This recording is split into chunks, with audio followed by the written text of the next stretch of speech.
The idea of having Holmes be, of course, as smart as he is and as clever as he is, but still also be an action hero felt perfect. Most of it happens off-screen in the stories, but it definitely happens. He's a single-stick fighter, a master of the strange art of Baritsu, bare-knuckle boxer, all that stuff.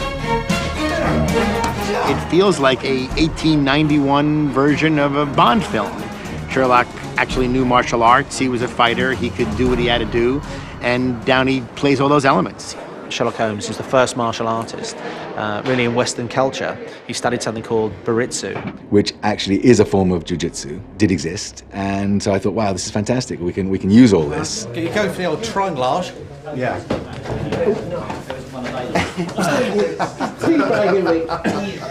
You'll have a hard time doing a triangle on that. Yeah. Jiu-jitsu is Guy Ritchie's chosen martial art.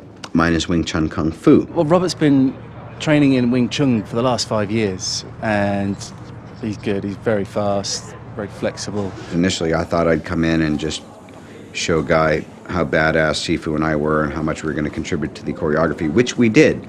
But on the very first day, he had me tie some guy up like a pretzel and choke him out with his own jacket, and we all just kind of stood there watching while he demonstrated how he would eviscerate his foe.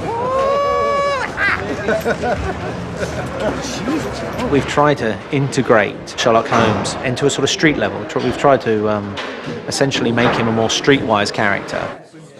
Well, Baritsu is a bastardization of Bartitsu, which was the English guy Barton who went to Japan and studied jiu-jitsu. But because Doyle doesn't call it Bartitsu, which locked us into Barton's jiu-jitsu, it actually is this kind of, nebulous thing that we were able to create. So it's a combination of Guy's style and my style. When it comes to Holmes' fighting skill, that's where his gentlemanness comes out.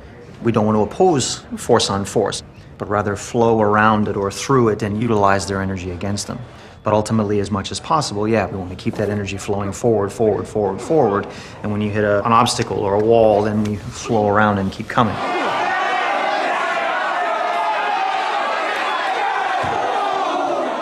The idea behind the punch bowl sequence was that it's like his lab. It's where he goes to experiment and trial and error and make mistakes. So we're using sort of pressure points, how he's getting in to block the punches from the other guy. So you have to be able to see the larger picture, make sure that punch or that strike doesn't land its mark, and in turn, simultaneously go after the opening that has been exposed by the attack itself. Nice live, everybody.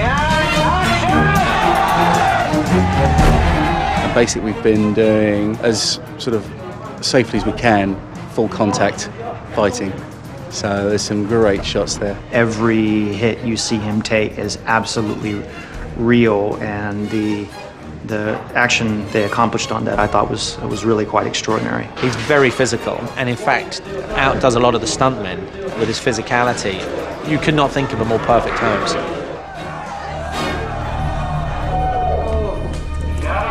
Don't cut, I got a little business in here.